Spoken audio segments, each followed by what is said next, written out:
आइए हम परमेश्वर का वचन सुनने जा रहे हैं। पवित्र शास्त्र बाइबल जीवित परमेश्वर का जीवित वचन है। जो सत्य है वह आप तक पहुंचाने का मेरा कर्तव्य है। इस संसार सत्य को जान ले, पर जितनों ने इस सत्य को सुना नहीं है वह सुन ले। जिस प्रभु यीशु को आप परमेश्वर करके नहीं मानते, उसी परमेश्वर की सत्यता आज आपके कानों पर पहुंच रही है, ताकि आप सत्य को समझें और अपनी आंखों को खोल ले, अपनी बुद्धि को खोल ले और सत्य को क्या है उसे खोज ले, ताकि आप बुराई, पाप, दुष्टता छोड़कर सत्य परमेश्वर पर विश्वास रखकर जीवन व्यतीत कर सकोगे और प्रभु यीशु को अपना उद्धार करता करके मानोगे। बुधवार को हम सुन रहे थे, प्रभु यीशु तीसरे दिन कब्र में से जीवित बाहर आया। लोगों ने यीशु को देखा। प्रभु यीशु मसीह को जीवित देखकर लोग आश्चर्य करने लगे। बुधवार को हम सुन रहे थे, प्रभु यीशु मसीह तीसरे दिन कब्र में से जीवित हुआ और लोग देख रहे थे। प्रभु यीशु ने सारे चेलों में मैं जीवित हूं इसके पक्के प्रमाण दिए। लोगों ने यीशु को जीवित देखा। यरूशलेम में प्रभु यीशु रोमी सिपाहियों ने भी देखा। यह सत्य था। 40 दिन तक चेले और 500 लोग यीशु के साथ थे, जो यीशु को देख रहे थे रात और दिन। प्रभु यीशु मसीह शिष्यों के साथ रोटी तोड़ रहा था, खाना खा रहा था, पानी पी रहा था। भूख खाना रोटी पानी नहीं पीता और पूरी सत्यता यरूशलेम के इज़राइल देश के चेलों को जो उसके साथ थे और लोगों को दिखा रहा था। प्रभु यीशु शिष्यों के साथ रोटी भी तोड़ता था और खाता था। लोगों ने पूर्ण तरीके से यीशु को देख लिया। वह जीवित हो गया और सबने प्रभु यीशु पर विश्वास किया। मित्रगण, आज मेरी और आपकी बारी है कि हम सत्य परमेश्वर जो जीवित प्रभु यीशु है उस पर विश्वास करें। पर थोमा नाम का एक यीशु का चेला वहां नहीं था। वह 8 दिन के बाद वापिस यरूशलेम में आया और ऐसा कहा है। थोमा को चेले कहने लगे, थोमा थोमा, प्रभु यीशु मसीह जीवित हो गया है। थोमा ने कहा, नहीं नहीं नहीं, तुमने भूत को देखा। मैं जब तक उसको ना देखूं, उसके हथेली में जहां कीला ठोका था अपनी उंगली न डालूं, जब तक उसके सीने में भाला भूसा था वह हाथ न लगाओ, मैं विश्वास नहीं करूंगा कि यीशु जीवित हुआ है। थोमा की ये बातें चल रही थी। उतने में प्रभु यीशु मसीह वहां पर आ उपस्थित हुआ और कहने लगा। प्रभु यीशु मसीह ने थोमा से कहा, प्रभु यीशु मसीह ने थोमा से कहा, अपने हाथ यह देख। प्रभु यीशु ने थोमा से कहा, थोमा ला तेरी उंगली डाल इस हथेली में जो तेरे और संपूर्ण दुनिया के लोगों के पापों के लिए चुभाई गई। ला तेरा हाथ डाल इस सीने में जो तेरे और संपूर्ण संसार के लोगों के पापों के लिए मेरे सीने में चुभाई गई। प्रभु यीशु ने थोमा से कहा और थोमा देखने लगा।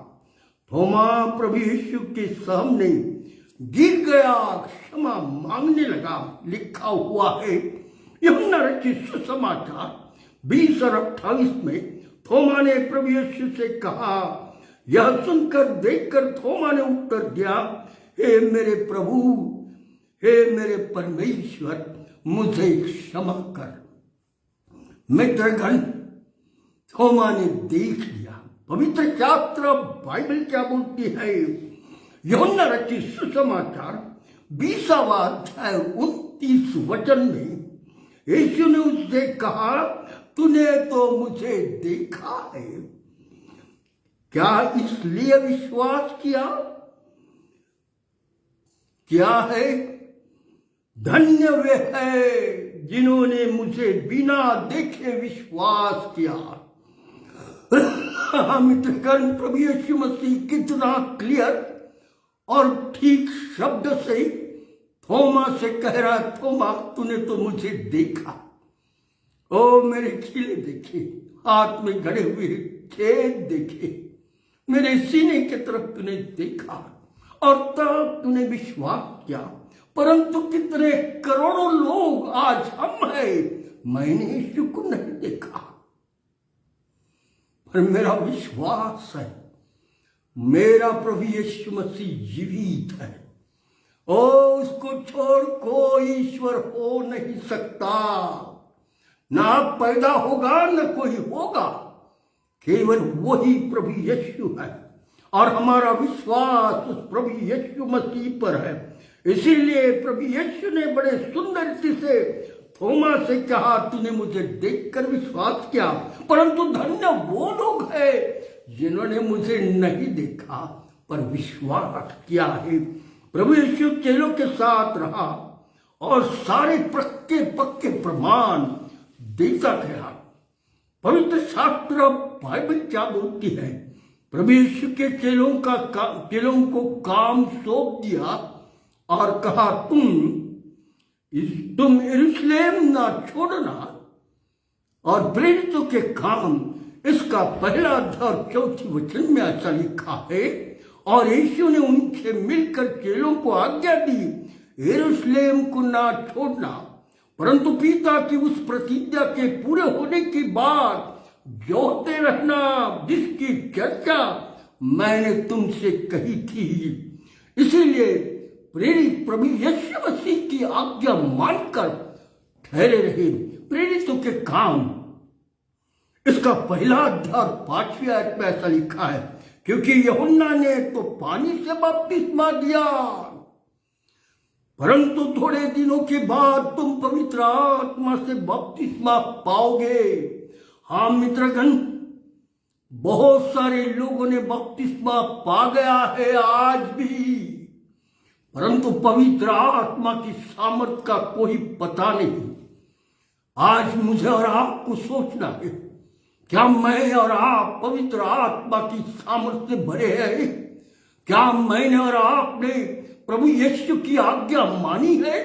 क्या मैंने और आपने उपवास और प्रार्थना की है? घुटनों पर रोते रहे हैं? क्या हमने प्रभु से कहा, प्रभु ओ तेरी पवित्र आत्मा उंडेल दे मुझ पर? मित्रगण, यदि ऐसा होगा तो आप प्रभु के लिए खड़े होंगे और एक विटनेस करके इस भारत देश को प्रभु यीशु का चेहरा दिखाओगे और आपके कारण असंख्य लोग प्रभु के पास आएंगे। इसलिए शांत ना रहो। बपतिस्मा ले लिया पानी का, लेकिन अब पवित्र आत्मा की सामर्थ का बपतिस्मा लेना है। उसकी सामर्थ का बपतिस्मा यानी सारे प्रभु यीशु के गुण जो प्रभु यीशु मसीह संसार में करता था, वे सब हम कर सकेंगे। इसलिए यूहन्ना ने बड़ी सुंदरता से कहा, यूहन्ना रचित सुसमाचार इसका 15 और 26 आयत नहीं, परंतु जब तक वह सहायक आएगा जिसे मैं तुम्हारे पास पिता की ओर से भेजूंगा, अर्थात सत्य की आत्मा, जो पिता की ओर से निकलता है तो वह मेरी गवाही देगा।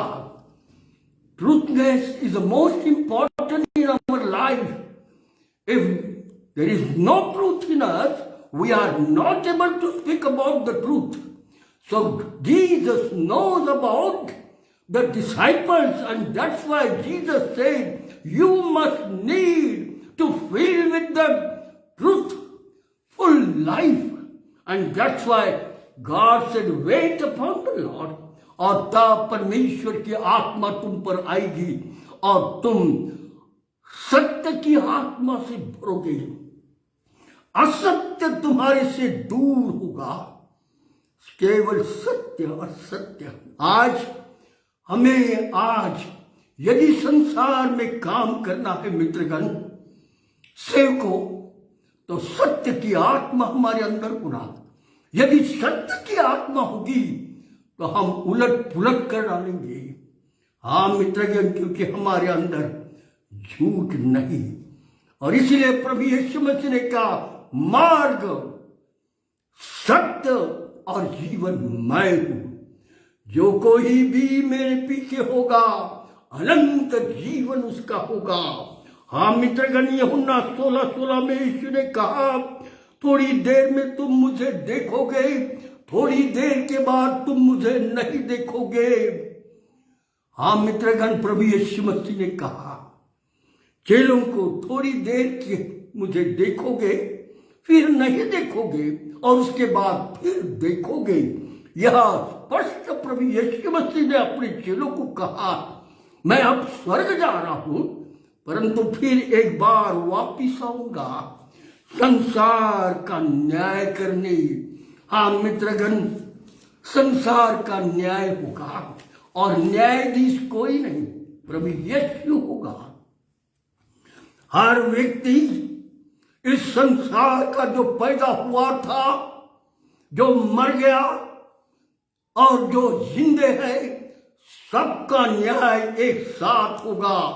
प्रभु यीशु मसीह आवाज देगा, मुर्दे जीवित होंगे और खड़े होंगे। इसलिए ध्यान रखना, कोई बचेगा नहीं, नोबडी वन, एक भी नहीं, सब उठेगा। मरे हुए उठेंगे, राख राख को मिलेगी और शरीर धारण करेगी और खड़ी होगी।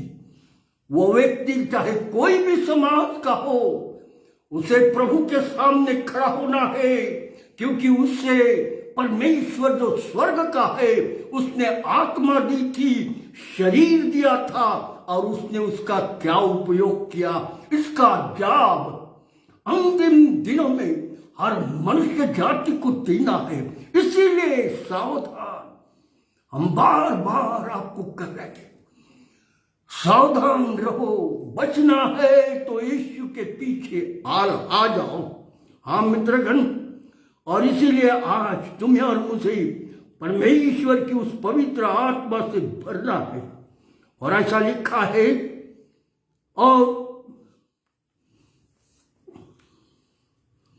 और प्रकाशित वाक्य इसका 1 और 7 में देखो, वो बादलों के साथ आने वाला है और हर एक आंख उसे देखेगी। प्रकाशित वाक्य 1 अध्याय और 7वीं आयत में ऐसा लिखा है, जितनों ने सत्कर्म किए हैं वे जीवन के पुनरुत्थान के लिए उठेंगे, और जितनों ने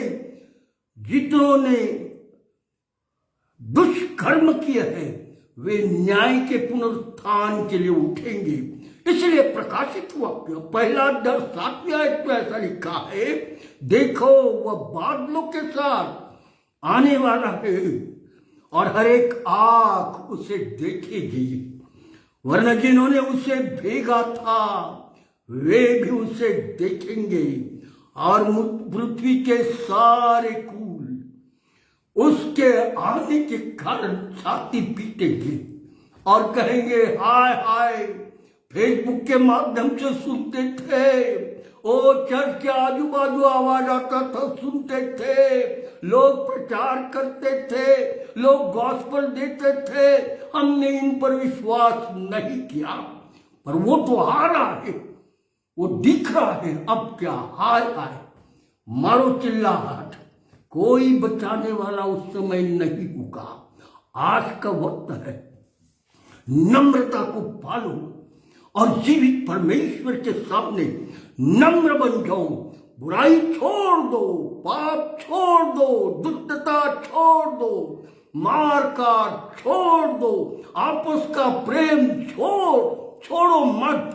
परंतु शैतान की युक्ति जो हमारे प्रेम के बीच में आती उसे हटाओ और परमेश्वर पर विश्वास करो। यह सत्य आप तक देने का कारण यह है कि आगे आने वाले दिनों में न्याय होगा और इसलिए न्याय के लिए मुझे और आपको खड़ा होना है। मित्रगण, जितने लोग शैतान के संगत में जुड़कर देशों देशों में बैरत्व फैला रहे हैं, देशों के अंदर आपस में बैरत्व फैला रहे हैं, उन्हें भी न्याय के दिन खड़े होना होगा। प्रभु यीशु के चेलों ने देखा हमारा परमेश्वर, जीवित परमेश्वर स्वर्ग पर उठा लिया गया। चेलों ने यीशु की आज्ञा मानी, यरूशलेम में ठहरे रहे जब तक कि सत्य की आत्मा उन पर न उतरे। सारे 120 लोग ऊपरी कोठरी में यरूशलेम में ठहरे रहे, प्रार्थना, आराधना, उपवास और प्रार्थना, स्तुति और महिमा करते रहे। और ऐसा लिखा हुआ है, रोते रहे और उपवास करते रहे। 3 दिन बीत जा रहे थे, दिन बीत जा रहे थे। 120 लोग एक चित्त, एक मन होकर प्रभु यीशु से प्रार्थना कर रहे थे और पुकारते थे, पवित्र आत्मा हम पर उतर, पवित्र आत्मा तू हम पर उतर आ। और ऐसी प्रार्थना चलती रही। पवित्र शास्त्र बाइबल बताता है, मित्रगण, 50वें दिन स्वर्ग से पवित्र आत्मा सारे 120 लोगों पर उतरा। देखो, 50 दिन तक 120 लोग एक मन, एक चित्त होकर प्रार्थना प्रभु से करते रहे। पश्चाताप भी किया होगा कईयों ने, लोग नए बन गए बहुत सारे, सब कुछ सब।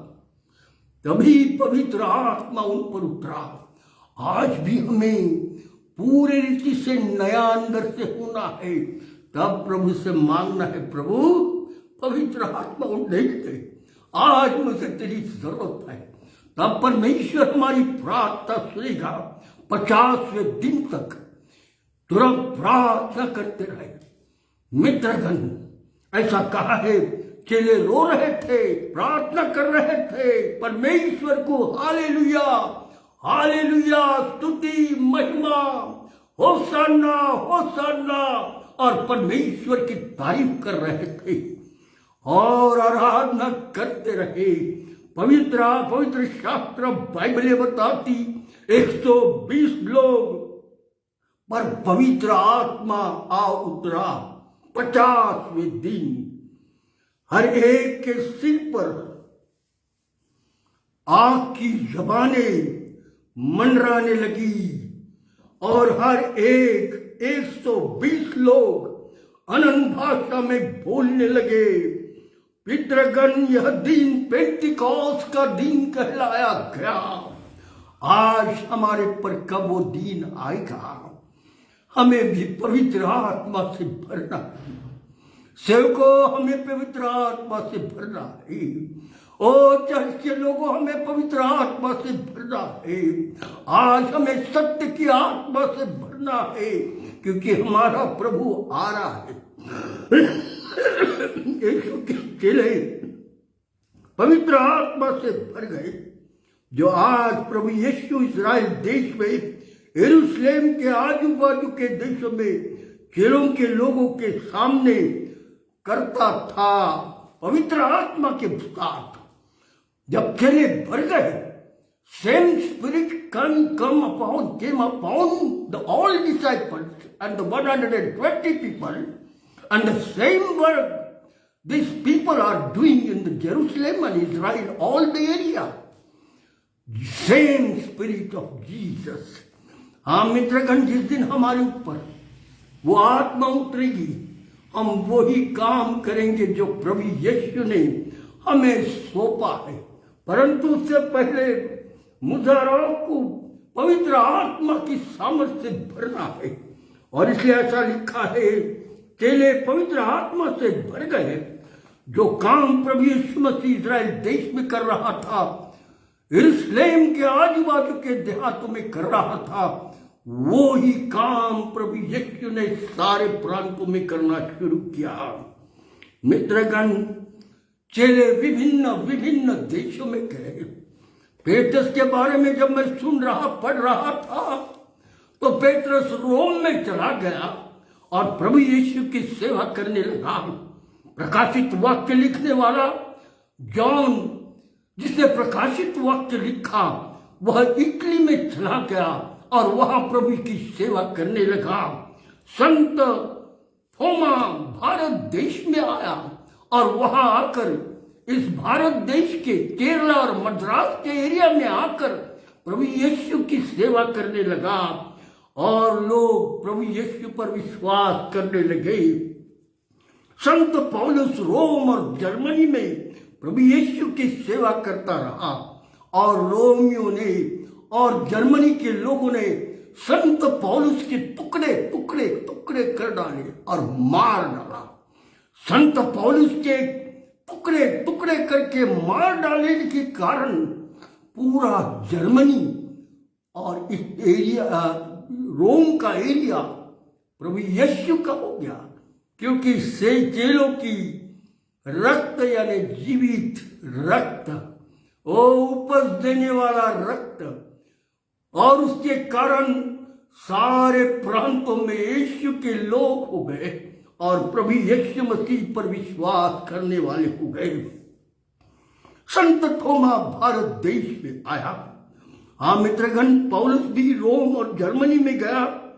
प्रभु यीशु का शिष्य जब रोम में गया, सेवा कर रहा था, बाइबल का इतिहास ये बताता है, पेत्रस रोम में लोगों ने पेत्रस को पकड़ा लिया और पेत्रस लोगों की बीच में सेवा कर रहा था और सेम स्पिरिट जैसा यीशु का था, अंधों को आंखें देना, बहरों को कान देना, लंगड़ों को चलाना, बीमारों को चंगाई देना, दुष्ट आत्माओं को निकालना, मरों को जिंदा करना, यह अद्भुत काम पेत्रस करता चला गया। इतनी आत्मा से भरा कि ऐसा लिखा है उसके लिए प्रेरितों के काम में कि वो जब रास्ते से चलता था तो लोग अपने बीमार लोगों को सड़क के किनारे में डाल देते थे और इस पेत्रस की छाव पर पड़ती थी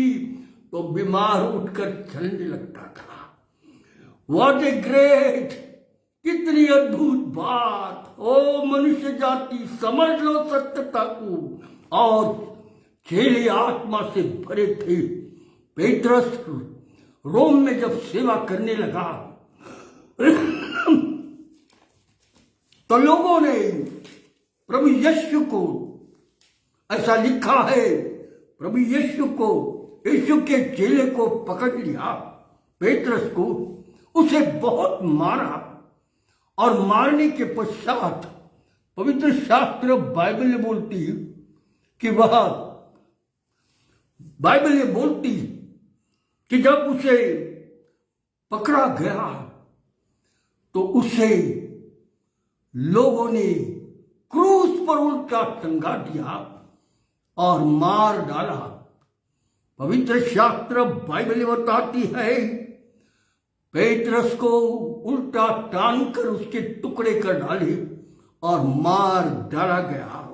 पेत्रस मर गया रोम में, परंतु उसका परिणाम सारे रोम में पूरे लोग प्रभु यीशु के हो गए। मित्रगण, यह सत्य आप तक इसलिए ला रहा हूं कि इस सत्य को आप समझ जाइए। पेत्रस रोम में मारा गया और रोमियों ने प्रभु यीशु के चेले पेत्रस को जब क्रूस पर उल्टा टांग कर मार डाला तो पेत्र के शरीर के अंदर भाले डाले और मार डाला।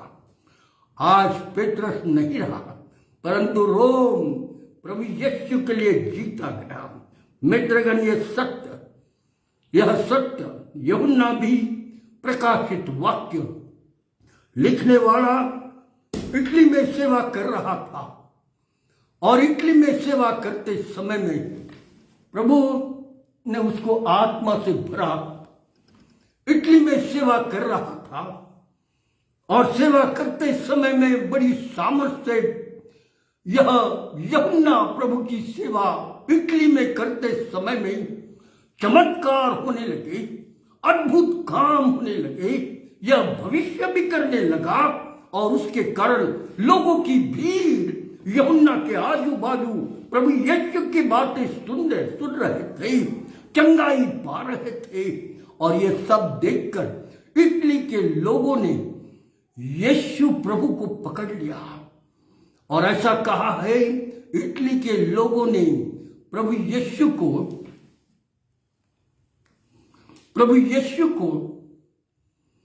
एक बड़े कढ़ाई के अंदर, इस यूहन्ना को एक बड़े कढ़ाई के अंदर तेल गरम करके उसके अंदर डाल दिया, और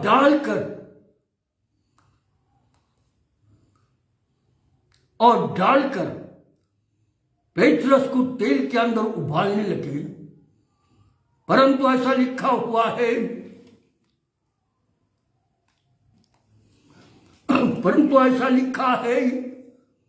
जब यूहन्ना तेल के कढ़ाई के अंदर में गर्म उबले हुए था, परमेश्वर की सामर्थ में उसके अंदर काम किया, और यूहन्ना उबलते हुए तेल के कढ़ाई के अंदर से उठकर खड़ा हुआ, बाहर आया, मृत्यु उसे छू नहीं सकी।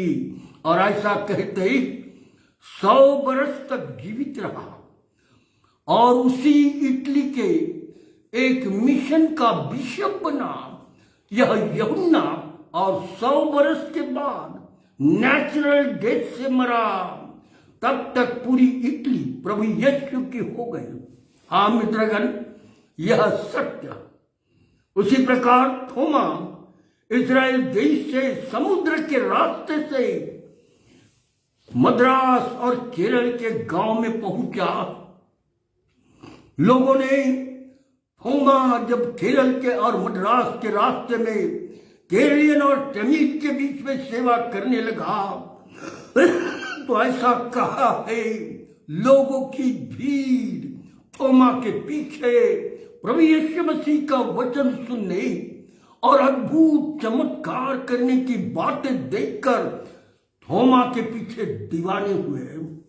लोगों की भीड़ थोमा के पीछे उस जगह पर आने लगे जहां थोमा सेवा करने लगा था, और ऐसा कहते उसकी सेवा का कारण लोग यीशु पर विश्वास करने लगे। संत थोमा यीशु का चेला मेरे देश भारत में जहां पर लोग मूर्ति पूजा करते हैं, उस देश में संत थोमा आया, और संत थोमा ने आकर एक महान कार्य स्वर्ग के राज्य का केरल में और तमिलों के बीच में एस्टैब्लिश किया। यह संत थॉमस यह पहला व्यक्ति है जो प्रभु यीशु मसीह के ओर से सुसमाचार लेकर इस भारत देश में आया। यह 2000 वर्ष हो चुके हैं उसके आने से ही, और तब से भारत देश में प्रभु यीशु के लोग पाए जाते हैं। बहुत लोग कहते कि ब्रिटिश आया तो क्रिश्चियनिटी आई, बिल्कुल गलत। ये 2000 वर्ष पूर्व प्रभु यीशु का चेला आया और इजराइल और उस केरला और तमिलों के बीच में काम करने लगा, और लोग यीशु के सत्य को सुन रहे थे, और लोग देख रहे थे कि थोमा आत्मा से भरकर अद्भुत काम करता चला जा रहा है। लोग थोमा के पीछे चलने लगे, दीवाने हो गए। वे दौड़े दौड़े उसके साथ आते थे, क्योंकि वो अंधों को हाथ लगाता था और अंधा देखने लगता था। मुर्दा आवाज सुनते ही, यीशु का नाम सुनते ही जीवित होता था। दुष्ट आत्मा के पीड़ित लोग, दुष्ट आत्मा उनके अंदर से निकल जाती थी। यह अद्भुत काम भारत देश के लोगों ने देखा नहीं था, और जब उन्होंने देखा तो भारी विश्वास इन लोगों ने किया कि थोमा अद्भुत परमेश्वर का अद्भुत व्यक्ति है। और ऐसा कहते ही यह जब थोमा उस जगह पर था तो ऐसा कहा है यीशु के नाम से मनुष्य के अंदर से बुराई और दुष्टता निकाल रहा था। केरलियन और तमिल लोगों की भीड़ बढ़ने लगी। उस जमाने में वहां पर एक राजा राज्य करता था और उसका नाम देवनंदन राजा था। और ऐसा कहते देवनंदन राजा के हजारों पुजारी थे। सब केरलियन और तमिल के कायस्थ ब्राह्मण पुजारी, जिनको टकलापुरा और यहां पर चौकी होती थी, ऐसे ब्राह्मण पुजारी राजा देवनंदन के साथ हजारों से थे। और वे राजा देवनंदन की सेवा करते थे और पूजा अर्चना करते थे। एक दिन सिपाहियों ने थोमा को प्रचार करते हुए सुना और लोगों की भीड़ थोमा के आसपास बाजू देखी। उन्होंने देवनंदन राजा को यह सारी बातें बताई और कहा, राजा, हमारे देश में कहीं बाहर देश का एक व्यक्ति आया है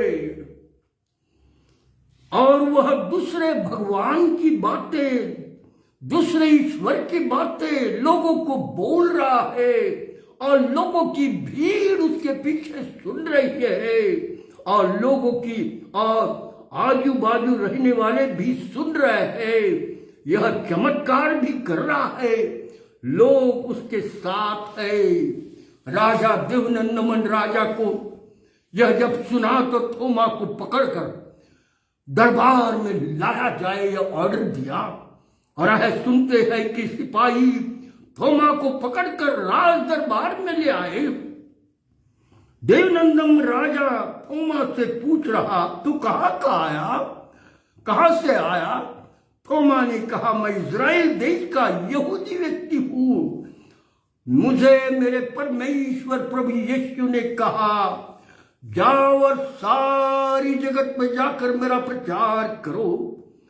और मैं समुद्र के रास्ते से इस देश में आकर पहुंचा और जो सत्य मैंने देखा उसे मैं आपके मध्य में प्रचार करता हूं। तब देवनंदन राजा ने थोमा से कहा, यदि तू इतनी ही बड़ी बातें करता तो तेरे भगवान की बातें करता है तो मेरे हजारों पुजारी है, वे तंत्र मंत्र पढ़ने वाले और वे सामर्थी है।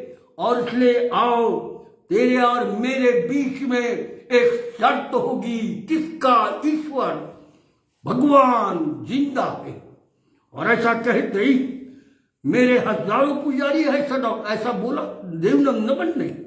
और ये अकेला थोमा, तभी तेरा पानी, जिसका पानी ऊपर फेंका जाएगा और जिसका पानी ऊपर तैरता हुआ रहेगा, उसका भगवान जीवित है, ऐसा हम मानेंगे। यह शर्त एक बड़े स्टेडियम के अंदर रखी गई। लोग और पुजारी स्टेडियम में सबके सब आए और पुजारी आग जलाकर यज्ञ तंत्र मंत्र करने लगे, पढ़ने लगे, बोलने लगे। मित्रगण, ऐसा कहते थोमा दोपहर को 2 से 3 बजे स्टेडियम में पहुंचा। राजा देवनंदन 4 बजे पहुंचा। स्टेडियम के लोगों की भीड़ से भारी भीड़ भर गई हुई थी और हजारों पुजारी मैदान में तंत्र मंत्र बोल रहे थे। थोमा एक जगह घुटने टेक कर प्रार्थना कर रहा था। सीटी बजाई गई, ढोल बजाया गया। नम राजा ने ऐलान किया कि यहां हमारे देश के पुजारी और यह एक व्यक्ति थोमा नाम का जो इज़राइल और यहूदी देश का है। राजा ने कहा, हमारा भगवान हमारे पुजारियों के द्वारा आज आश्चर्य कर्म करेगा। राजा ने लोगों से कहा, मैंने मेरे पुजारियों के मध्य में और थोमा के मध्य में एक शर्त रखी है। अपने पुजारी आश्चर्य करने के लिए बाद पानी ऊपर फेंकेंगे। और ऐसा कहते जब वो पानी लिया, उन्होंने पूजा पाठ तंत्र मंत्र सब कुछ बोला और पानी हाथ में लिया और पानी हाथ पर लिखा, ऐसा लिखा है, और तुम भी पानी फेंकोगे पुजारियों, और उसके बाद थोमा भी पानी फेंकेगा। और ये सब बातें बोलने के बाद चित पर ढाला गया। पुजारियों का नंबर पहला आया कि वे पानी को ऊपर फेंके। यह सब पुजारी कायस्थ ब्राह्मण थे। उनके सर पर एक चोटी और बाकी सारा टकला हुआ था। और पुजारियों ने तंत्र मंत्र यज्ञ जहां जलाकर पूजा की और स्टेडियम के ग्राउंड में लोग खड़े होकर पानी बड़ी बड़ी परातों में लेकर ऊपर आसमान की तरफ देखने लगे। और ऐसा कहता है, सारे लोगों ने तालियां बजाई, पर जो पानी ऊपर फेंका वो पानी नीचे आया। सारे लोगों ने तालियां बजाई, पर पानी सब कायस्थ ब्राह्मण पुजारियों का ऊपर फेंका हुआ पानी नीचे जमीन में आकर गिर गया।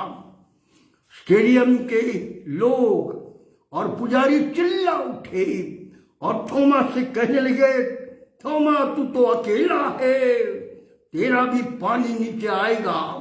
थोमा ने परात में पानी लिया, अपने हाथ पानी लेकर परात ऊपर उठाई और थोमा ने स्वर्ग की और अपनी आंखें उठाकर और स्वर्गीय परमेश्वर प्रभु यीशु से प्रार्थना की और कहा, प्रभु यीशु मसीह, तूने मुझे ऐसे देश में भेजा है जहां चमत्कार होगा तो नमस्कार करेंगे, इसलिए प्रभु तू कुछ कर।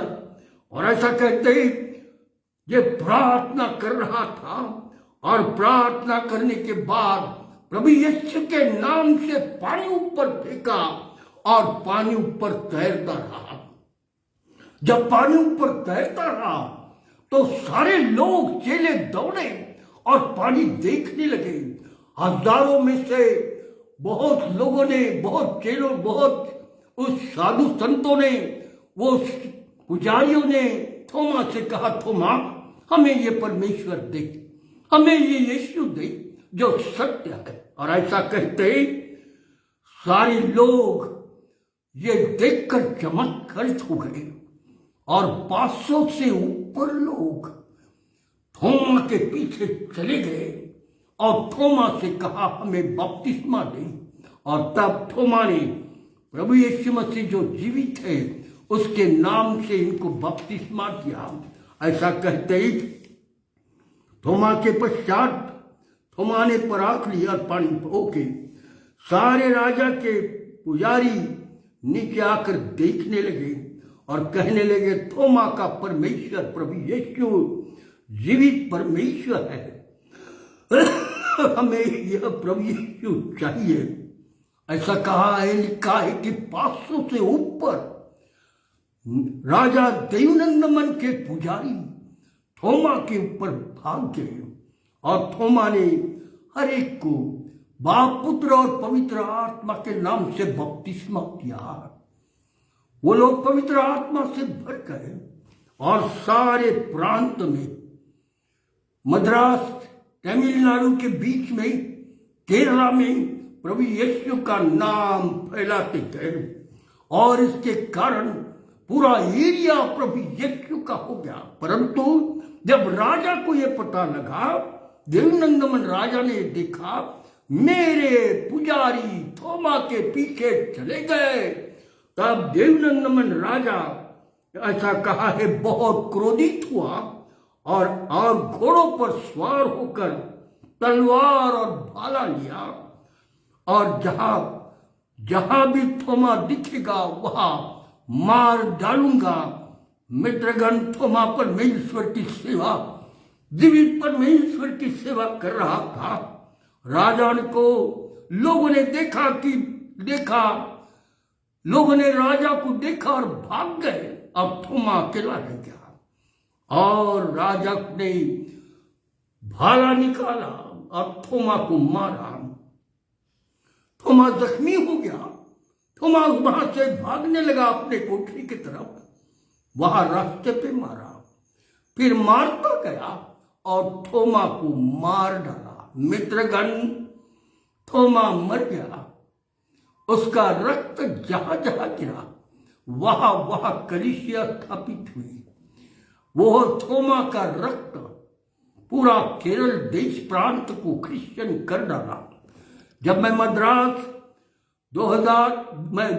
मद्रास 1977 को गया था परिवार के साथ, तब मैंने देखा Saint Thomas railway station, Saint Thomas stadium, Saint Thomas मैदान, Saint Thomas road, Saint Thomas churches, Saint Thomas hill और कई नाम सेंट थॉमस, संत थोमा के नाम में मद्रास और केरल के पट्टी में मिला। यह सत्य, ये इसलिए लाता हूं कि आप सत्य सुनकर अपनी आंखें खोले। मित्रगण, सुसमाचार तो हमें सुनाना है।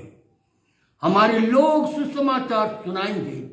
पंजाब में भटिंडा में मैं गया था और जब उस चर्च के बारे में हिस्ट्री सुनी तो एक मिशनरी जब पंजाब में सेवा करने लगा तो कुछ लोगों ने, अज्ञात लोगों ने उस पर तलवार मार मार कर उसके टुकड़े कर डाले और उसको मार डाला और उसका रक्त भटिंडा के उस स्थान पर गिरा और आज वहां चर्च है।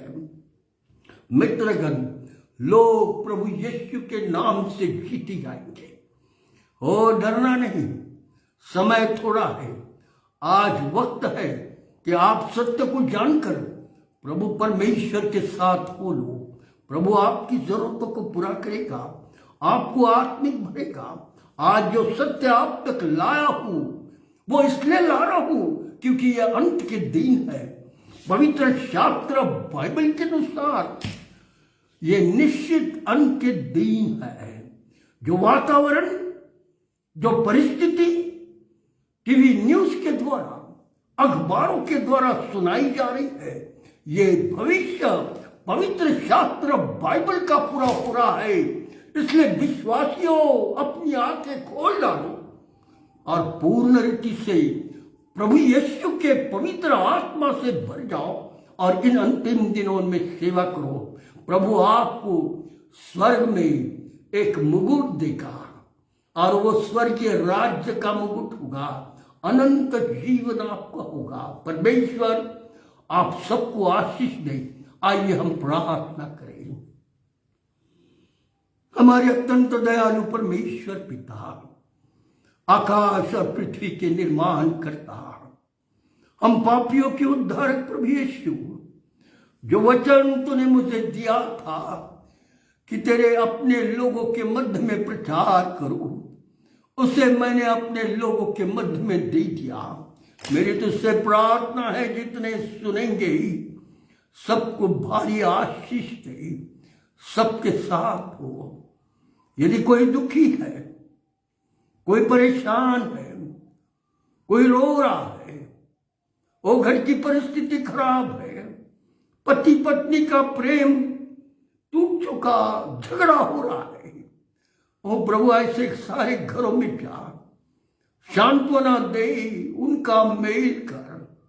गांव में, देशों में, प्रांतों में, जहां जहां लोग प्रभु, मेरे खुद के देश में लोग एक दूसरे को मार काट कर रहे हैं, उनके आंखों को खोल, उनकी बुद्धि को खोल, ताकि वे तुझ सत्य परमेश्वर जो प्रेम है उसे समझकर मेल मिलाप और एकता में रह सके। ऐसा होने दे, हर एक की सहायता कर प्रभु यीशु। धन्यवाद देते, तूने मुझे बोलने का मौका दिया। जितने लोग सुनेंगे सबको आशीष दे, यीशु प्रभु के नाम से, आमीन आमीन।